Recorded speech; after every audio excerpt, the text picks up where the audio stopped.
following what happened to Bravo Team, leading to the events of 1 where Alpha Team shows up to look for Bravo Team. Because Rebecca's on Bravo Team. And that's what 0 is. It's the events of prior, it's the night before 1 took place and what happened with Bravo Team, and the events leading up to the mansion incident.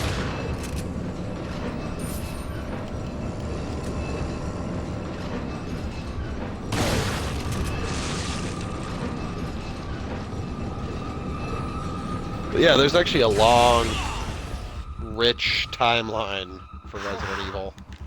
Actually. Come on, Leon! Climb! Oof. A lot of the characters go through a lot of shit. Yeah. I mean, look at everything Leon's going through in RE4. My god. What the fuck? What? All the shit he's going through. By himself for the most part, too. Yeah. He doesn't have superpowers. He's not by himself. He's babysitting somebody or watching Lewis die. Yeah.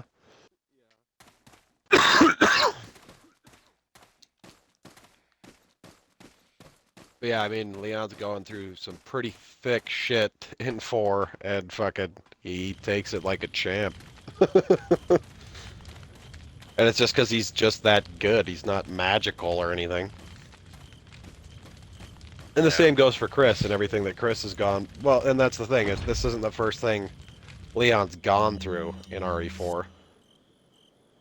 Right. Timeline-wise, I mean, like...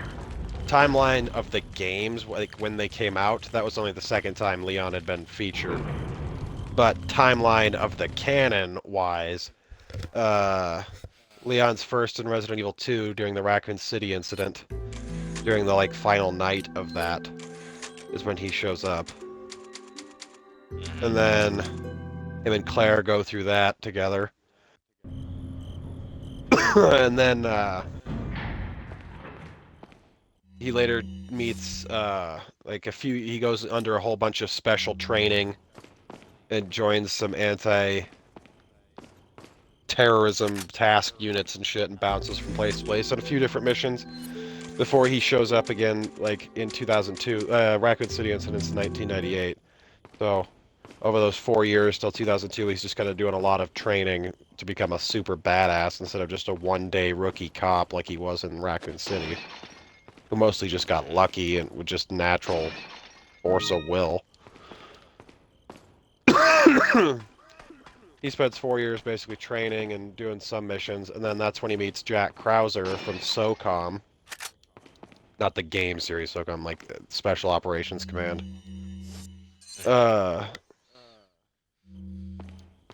And him and Krauser team up and go to, I think, South America.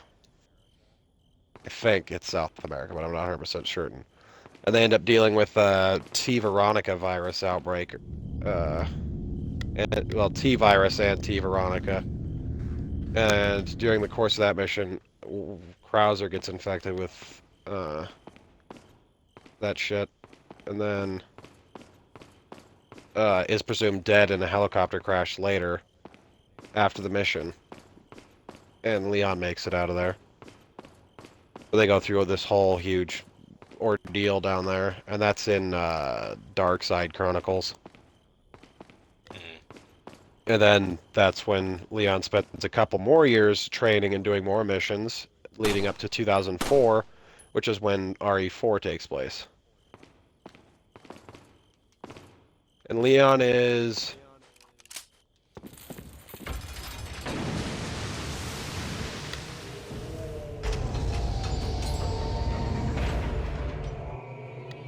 He's 20. I knew that was gonna happen. Fuck, I'm trying to remember.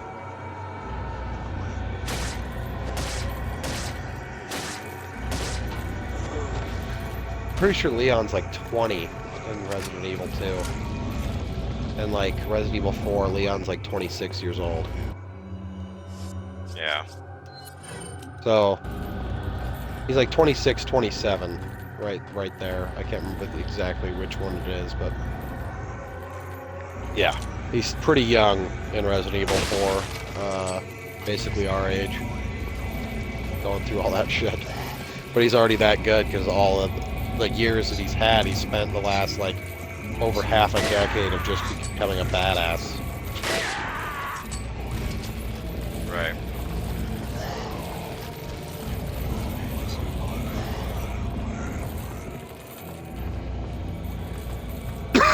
And Leon's like the youngest out of the old characters in Resident Evil 6. Because 6 has got, you know, all old characters partnered with new characters. Right. And fucking Leon, like technically Sherry would be the youngest of the old characters, but she was never actually a playable protagonist until then. She was just a character that existed before 6, but as far as a playable protagonist, she wasn't a thing until 6. So not counting that, like actual playable protagonists that have seen some shit, by 6's time, Leon's the youngest one out of like fucking Chris and Ada and stuff. He's only like 36 in Resident Evil 6. Whereas Chris is 40, and so is Ada.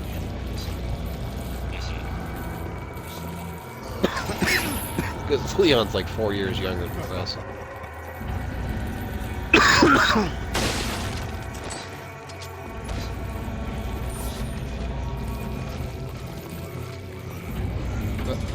After 4, Leon goes on a whole bunch of random missions, and it's in 2007, 2008, like a few years after. Either 3 or 4 years after Resident Evil 4, Leon goes through the Harvardville outbreak, which is similar scale. Well, it's a similar sized city to Raccoon City. It's similar setup, but it doesn't get it gets contained, so it's not as rampant of an outbreak as Raccoon City was. But he still goes through that in the Degeneration CG movie, which is one of the only 2 Resident Evil movies that's actually canon and worth a damn, not like the bullshit live action ones. And that one's got Leon as the main focus. Leon and Claire, actually, just like Resident Evil 2 had. And then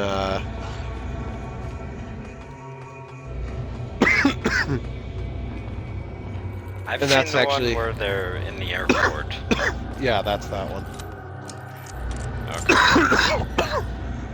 That takes place a few years after 4, but it actually takes place the year before Resident Evil 5, so yeah, 2008. And then there's Resident Evil Damnation is the second of the movies, and that one's also Leon again, by himself. I mean, there's some other random characters, but like, there's no Claire or Chris or anybody there, it's just Leon. And it's somewhere in Eastern Europe, like one of those 800 fucking thousand Eastern European countries that are like the Ukraine and shit like that. It's not Ukraine where he's at, it's a fictional one, I'm pretty sure. But yeah, it's like a fictional Eastern European country that he's in that's got an outbreak going on and shit like that. And that takes place like a year or 2 before Resident Evil 6. And then 6 happens, and he goes through all that. The global outbreak that starts in China. Well, the epicenter is China, I suppose. But the start is, plot-wise, happens all the way back with where Ada starts on a submarine. And their plan happens before that, even. But Leon has to go through the Tall Oaks outbreak, which goes on the exact same scale. It's another similar Raccoon City-esque thing, and that's the same scale outbreak as Raccoon City, like total fucking infection of the whole city.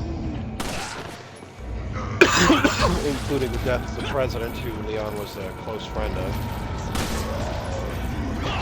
And then after he goes through the Tall Oaks outbreak, that's when he goes to China and starts participating in the Chinese outbreak for the end of his campaign.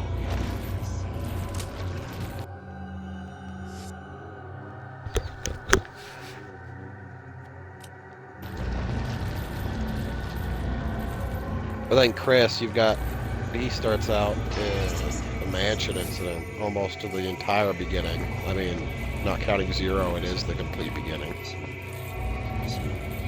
And then, you know, that's 1998. Chris is like 24 in Resident Evil 1. Then he goes from that. Chris has got a lot more like known missions that he goes on that aren't in the games. It's just like stuff talked about in logs and shit. But he goes from there. He goes to back to Raccoon City to try and convince them about Umbrella's corruption and evil. But the police chief and fucking half the city is in Umbrella's pocket, so he just gets told to fuck off. So he heads to Europe to investigate the UK. I'm pretty sure the UK headquarters of Umbrella. Which is Umbrella's main headquarters, because they're British-based originally. He goes to check out that, and then while he's doing that, Claire, after the Raccoon City outbreak, she goes to look for Chris, and thinks that he went to the Paris headquarters, so she goes there and gets captured and gets taken to an Umbrella facility at Rockford Island, which is this fictional, just Umbrella fortress island, for research. And then eventually, after she goes through her bullshit on Rockford Island, she ends up heading to their Antarctic base from there. And then Chris gets a message from Leon that Claire had gotten out a message to Leon that she needed help, but Leon was already on a different mission, so he forwarded that on to Chris, who is Claire's older brother. And then, so Chris went from the European headquarters to the Paris office to check for Claire, and then he left from there to Rockford Island, dealt with a bunch of shit there. Then he goes to the Antarctic base, fights Wesker for the second time, and goes through the rest of the shit there and defeats Alexia Ashford, and then he escapes in a jet, him and Claire do, and then that's all in 1998. And then he goes on a few different missions here and there. They're just random ones. And then he and Jill team up with a bunch of, like, a precursor to the BSAA, basically, in 2003. And they go to the last Umbrella stronghold in Russia and go to take down the last top Umbrella official and his new bioorganic weapon he develops. And then Wesker's also there. Chris and Jill end up fighting Wesker again. And they defeat that new BOW and bring down Umbrella. Then goes to 2005 is when there's the Terra Grigia incident, which is this like new Atlantis. It's like a floating city out on the sea. And it gets destroyed due to an outbreak. Chris wasn't actually in Terra Grigia, but the events of that is what led to the BSAA getting a lot more power. Because that was around then is when the BSAA had first been finally formed, with Chris and Jill and Barry Burton being 3 of the original 11 founding members of the BSAA. But then after the Terra Grigia incident, the BSAA gets more power, and then Chris and Jill are put on separate teams, and in 2006 is when Revelations actually takes place. That's where Terra Grigia happens. It's in flashbacks and logs on Revelations. And then Jill goes looking for Chris, who's supposedly missing on a fucking ship out at sea. She goes out there, and it turns out to be a trap, and Chris isn't there. And it's a fucking ghost ship, basically full of a new virus called the T-Abyss virus. And then she goes through, stuck there, and going through all this shit with her new partner, Parker. Who's a pretty cool dude. He's British and Italian descent. He's a fucking huge guy. Like, he's not as bulky as Chris, but he's like 3 feet taller than Chris. And still pretty huge. Wow. And instead of a knife, he has a hatchet, for like an axe, for his fucking melee weapon.